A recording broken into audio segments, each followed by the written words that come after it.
Bonjour à tous, si vous aimez vous informer et savoir ce qui se passe un petit peu partout dans le monde, surtout faire le Congo ça, hein, je vous invite à faire comme moi et abonnez-vous sur Koulimedia TV, notre chaîne, et likez, partagez les vidéos et surtout restez connectés.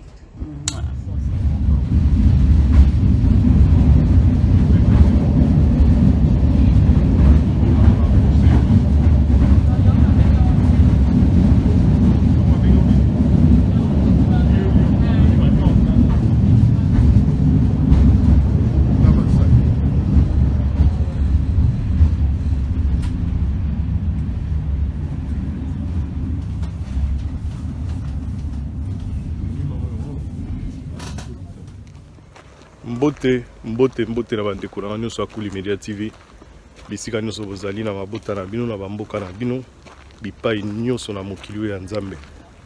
J'espère que bato nyonso baza malamu. Lelo na se présenta ki mwa muke na circonstance moko particulière na kati ya ville ya Lyon. Na se retrouver na kati ya ville à Lyon. Ville à Lyon eza na simalanga so bozo tala na sekuna nyonso. Na simalanga kuna eza ville ya Lyon. Donc ozomona mona musika. Alors nayaki awa po na makamoko eza particulier yanga moko. Mais na profiter na occasion yango parce que site moko ezalaka awa na Lyon qui date du 15e siècle, 16e siècle. Ezalaki ya ba romain. Bino nyonso boyebi que na histoire les Romains, bazaki bato ya makasi na kati ya mokili à l'époque. Il y avait les Romains, il y avait les Vikings, le peuple gaulois. Bango nyonso baki bato ya makasi à l'époque na kati ya ba mabele oyo ya ba européens. Alors ba Romains batongaka site oyo tozali. Et puis il y a quelques siècles awa ba archéologues ba ko bimisa on a ça mabele, c'est-à-dire site nyonso de place tozali place nazo baluka. Ezalaki ba arène ya théâtre. Ezalaki zone moko yo bako sala ba spectacle, ezala ba spectacle ba nyama, ezala ba spectacle ya batu.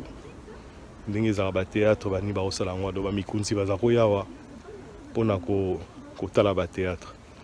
Donc il se fait que je me suis retrouvé dans la ville de Lyon et j'en ai profité aujourd'hui pour vous présenter ce site.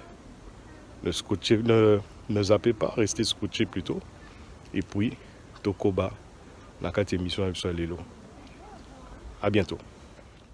Siko banga oyo, ils ont représenté travail à Batouana à l'époque.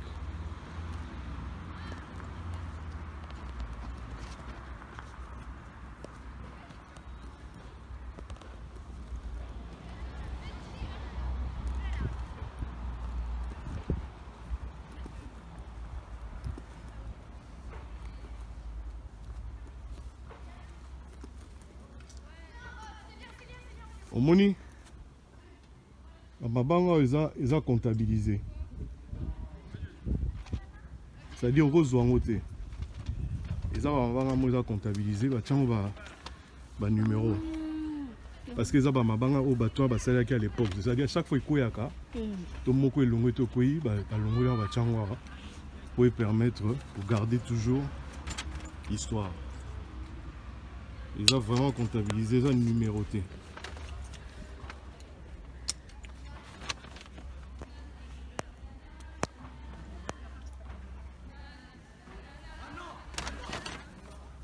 Tous en à Lyon.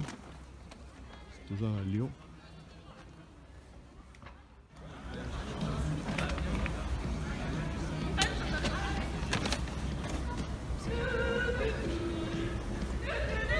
Le théâtre romain à Kala. Donc awa batuba batambola na mabele oyo. Baza batuba lekana ba siècle ya Kala.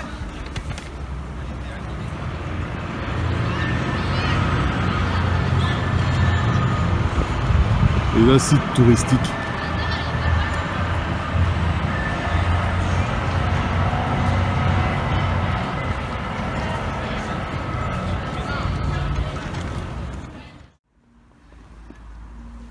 Donc mabanga oyo ozomona oyo batu batiango na ba siècle wana.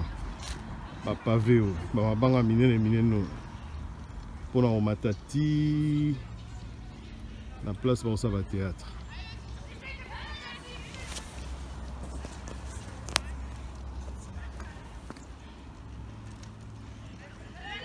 Des ruines dessinées dès 1550, 1er et 3e siècle après Jésus-Christ. La plupart des monuments avaient disparu du paysage, mais quelques murs au sommet du petit théâtre, Odéon, sont restés toujours visibles sur les pentes de la colline de Fourrière. Dès 1550, il figure sur le plan scénographique et reproduit avec précision tous les bâtiments de la ville de la Renaissance. Au cours des temps, ces ruines ont inspiré de nombreux artistes et posé des problèmes d'interprétation aux premiers archéologues, qui ont longtemps discuté de la nature exacte du monument avant son dégagement complet au milieu du XXe siècle. Donc là, les archéologues vont dégager un peu de manasé à mabélé pour écouter qui nous sont à sa mabélé. Et ah bon mon les alliés, l'herbe ils ont ça na 15e na 1550. C'est-à-dire 1550, c'était pratiquement au 16e siècle. Voilà. Donc nous avons la place où Bomba depuis 1550. Ruine na onde yango yo tozomona lelo toza na 21e siècle. Donc cela fait plus de 500 ans que ça existe.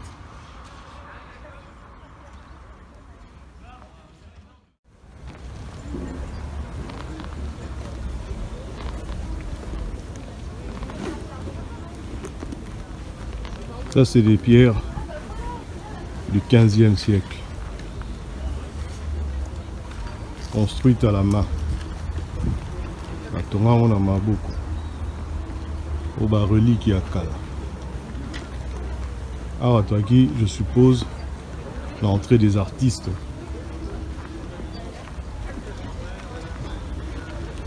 L'entrée des artistes. Et côté on a Nyos au moment. Place bato barovanda pour balanda théâtre oyo ezalaki kosalama liboso na bango awa.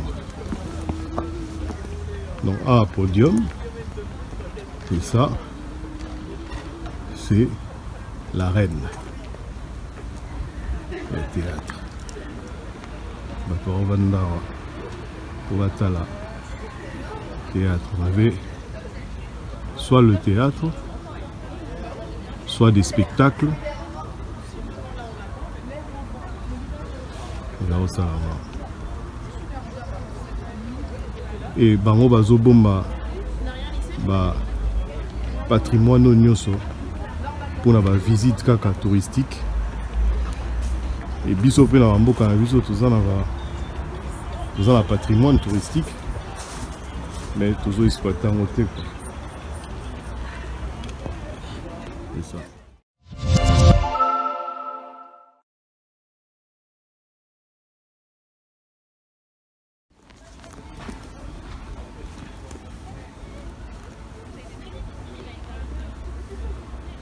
Donc Bagarda bloco pratiquement intact. Alors. Et voilà où ils ont vu si quoi le reste il y a entrée des artistes où ils avaient à l'époque. Où vous avez une colonne de pierre. Ils ont marbre mais ils ont pierre. Ça dit bataille qui ont coûté na maboko. Ba poser en haut. Na ciment où était tout ça l'élo. Mais bah ciment bah on fabriqué donc ce botali bien pour mon que ce n'est pas du ciment, du vrai ciment, mais c'est un mélange d'une pâte, je sais pas, rigide, très rigide, où il s'agit que la colonne était les mains, colonne peut bimer le col à marbre, donc ça dit bah la pierre mouko, ils ont plus ou moins ezalaki lokwa richesse lokwa nde totrouvaka baor lelo na badiamant à l'époque ils avaient mis marbre pour sauver structure nango même na niveau ya nini ya omona kiza na bato na kati donc ils ont déjà taillé il va zaro bakisa siko ba ornement na bango moi dessin tout genre tout ça il coloque à la pierre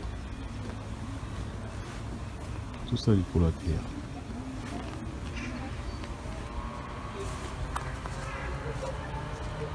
Bon mon que Arango ils a vraiment ajusté comme au moment que ça me dans ma beaucoup à mutupo ils a baron mon côté kokani moi ba différence c'est ali mais l'idée ils a que il fallait que ça la bon pour et il a qui ça beauté à colonne la place où c'est Boukani déjà ah oui Boukani donc des scènes à soutenir mingi tête là c'est à ok. Voilà quoi.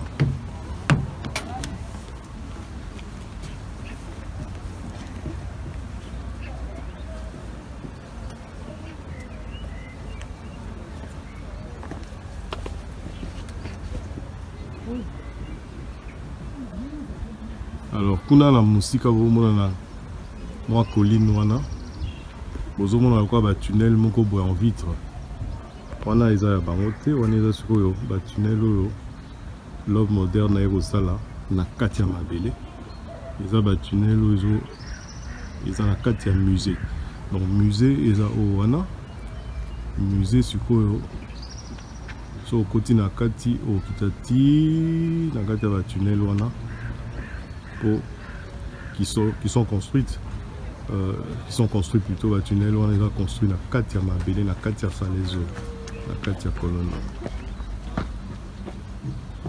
Tout ça pour garder plus ou moins la beauté du site pour modernité monana mingité etikala na ndenge ya ezalaki kala. Voilà bato baovanda awa na bagradin oyo c'est ça qu'on appelait la reine kaka te oyo boyebeli ya oyo balion bakotaka po balia bato non la reine oyo ya théâtre à l'époque. Voilà.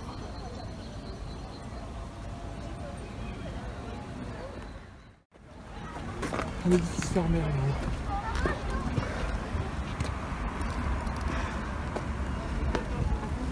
Il y a un panneau aussi là-bas apparemment. Ça regarde le dessin. Ah bah voilà. C'est quoi ces questions? J'ai vu mon crayon. T'as Hugo qui est en train de mourir. Il est où? Ah là-bas.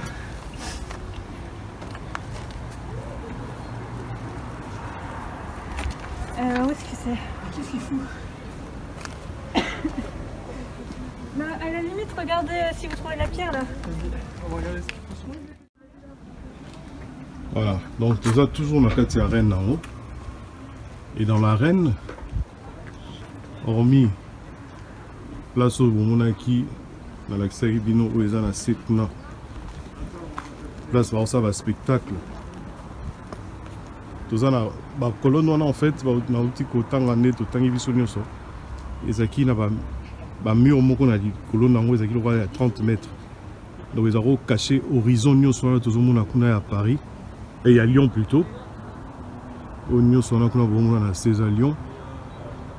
Donc ils ont caché horizon na nyoso pour bato bazala tirer à ce qui se passait au loin, mais ça il n'y avait pas tout ça à l'époque, il n'y avait pas toutes ces maisons que vous voyez parce que ça c'est le monde d'aujourd'hui, mais on suppose que bateau bazaro lingandé attraction nyoso ya bateau ezala capté par spectacle les aroleka. Donc ce qui bolongwe na sekuna toyo se retrouver sur côté ezaki pe na ba antichambre, c'est-à-dire bateau bazaro sala na kati ya théâtre oyo to ya nini bazaki na ba espace na bango privé oyo bazaki ko soit ko vanda ko solola soit ko étudier.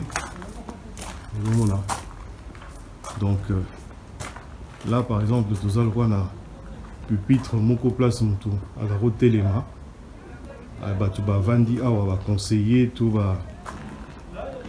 baza kosolola makambo nini bakoprépare mpona bathéâtre bapierre nyonso bozomona eza barelique ya terre akala donc ozomona ke basali kiti na libanga batiango mwa forme décorative plutôt voilà oyo eza antichambre moko kuna place touti na libanda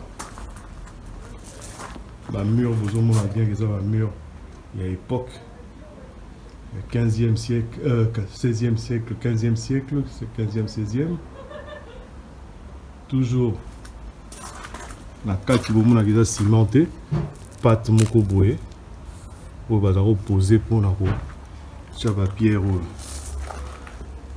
voilà donc par ici toujours dans l'antichambre tunnel banzela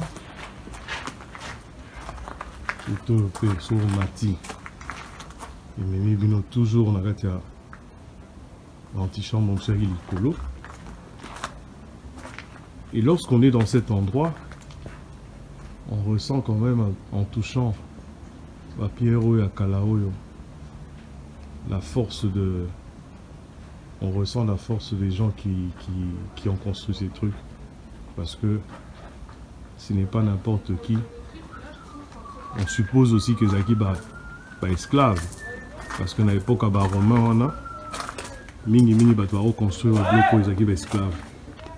Donc, empreinte na bango, ils en a katia ba muro. Donc, si vous posez lito ino na ba muro, vous avez l'impression ya koyoka ba cri de douleur, koyoka ba pasi oyo, bato oyo bayaki kosala misala parce que bazaki na ngo ya kofuta mate, bazaki d'esclaves, donc basaki on a motema oyo bango balingelaki te, ezaki obligation. Awa tokomi na antichambre mosusu, le quoi on a l'accès bino toujours avec table moko, forme table au milieu, na ba kiti. Awa place mutwana ko matela pour mata. Tout ça orateur, ni on mata licolore. Et puis toujours ba kiti de gauche à droite misusu côté bunga. Parce que si to nyonso bozomona babimisa kiango na se ya mabele. Mabele ezipaka déjà nyonso oyo. L'herbe archéologue va pour décider pour bimisango susu na mito ya bato ba bimisango ba bimisango na se ya mabele. Donc ça a été découvert, donc on peut pas savoir ce qui il y a peut-être une suite encore na se na haut. Voilà.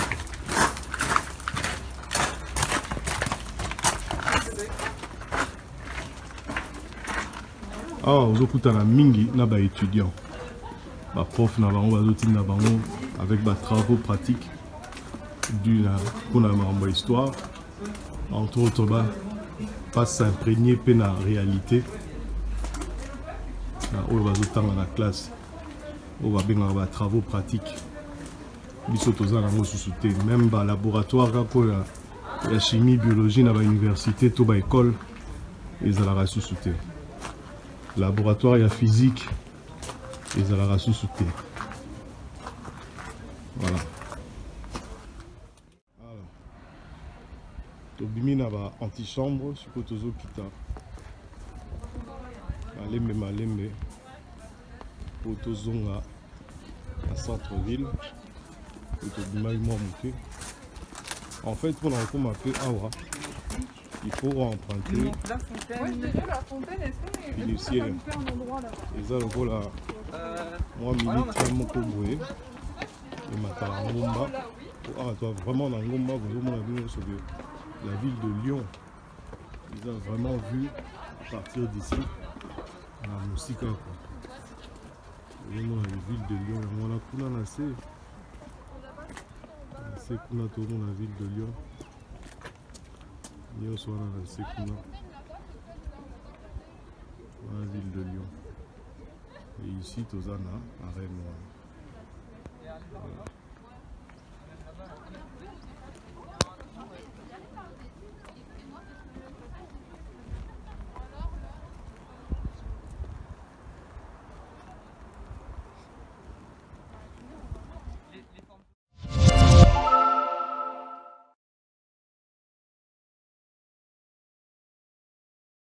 qui a été à l'origine. Mais c'est ça en fait, il faut redessiner ça.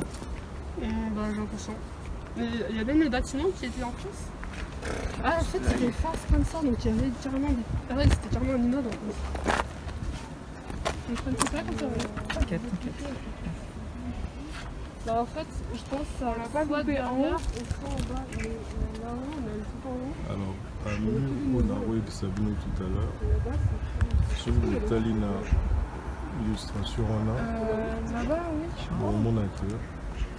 Il y a un qui va soutenir. Non, moi, je doute un La peu. colonne, on a la musique qu'on a lancée. Parce que là, je vois qu'il y a des briques qui sont dessus. La colonne wana où ils allaient pour représenter voilà, la colonne wana. Il y a un nyonso wana donc ligne wana nyonso banda wanti point mosusu. Les allaient qui mur wana il y a plus de 30 mètres. Et c'est là qu'il voit la citadelle moko pour les barrer horizon où les nyonso à l'accident.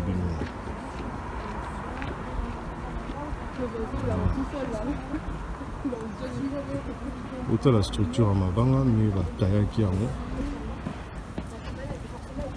Oh mais genre, je vais beaucoup dessiner tout ça, la grosse flemme. C'est des croquis. La grosse flemme. Ouais, mais là, le va gros vraiment truc, tailler, non, puis placer. Nicolas va pierre en dessous. Travail. L'être humain, la force de l'être humain. Yango balbara, être humain. Après, vous pouvez déplacer là bas rocher. La force de ma beaucoup. Il y a trop de trucs. Putain. Oh, on a la classe, on a le temps. On a le temps. Makambo, ils ont histoire, il y a beaucoup de alors, on a besoin de ils ont le rôle à entrer à tunnel. C'est-à-dire, les lots sont mis au monde. Il y a mais à l'époque, ils ont qui fermé, ils ont voûte moko au bomona oe. Ils ont comme même banyama au bazaki pour na rosa ba spectacle ko banda na ba cage na bango na kati kuna banda kuna na kati ti baleka na se awa avec ça bien voilà donc au banda na kati kuna bandi ba meli kuna baliki na kati kaka na kati ya tunnel oyo na se oyo omona na kati kuna bakanga yango lelo mpo bato bakota te et omema bango mbala moko ntina barene kuna sans passer par baspectateur oyo bazalaki tout autour parce que de peur que bakoki koagresse bato donc bafabrikaki batunnel oyo mpo banyama bauta mbala moko de bacage na bango ti bakota na place théâtre yalaki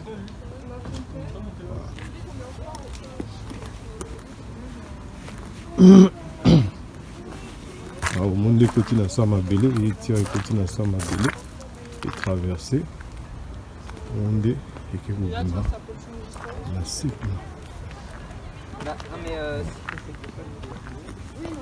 avec Sabina on a un ngambo au mona mais va tourner là toujours la pierre pierre ah et bukana ndeko bukana yango est dévoilé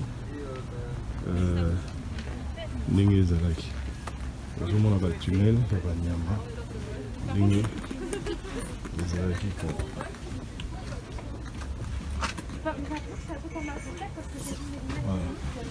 bazakouta na kati kuna bakouta kuna baleki awa nyonso awa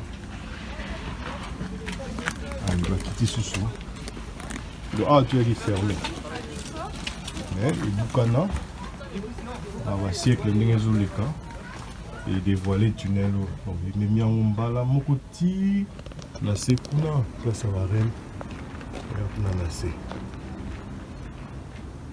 ozomona nde bapierre ezalaki taille mpona kosala voûte ya tunnel oyo na maboko ya moto.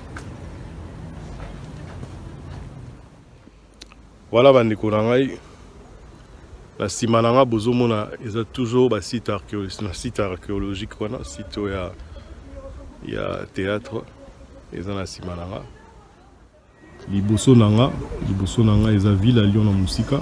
À l'époque, ça n'existait pas comme ça. Mais les lois comme aboé.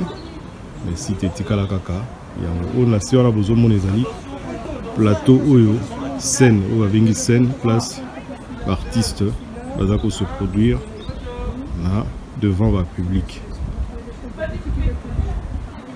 Voilà, la garda yango, ndenge batomila kango na mabanga à l'époque. Tout ce site, je tiens à le signaler, a été sorti de terre. C'est-à-dire place aux Azangumba, mais maramnyo sur les Awa et Zipa Makina se à Mabele. Bimisa Robimisa archéologue. Au moment sur le tableau d'explication, on a relaxé ça tout à l'heure. Voilà.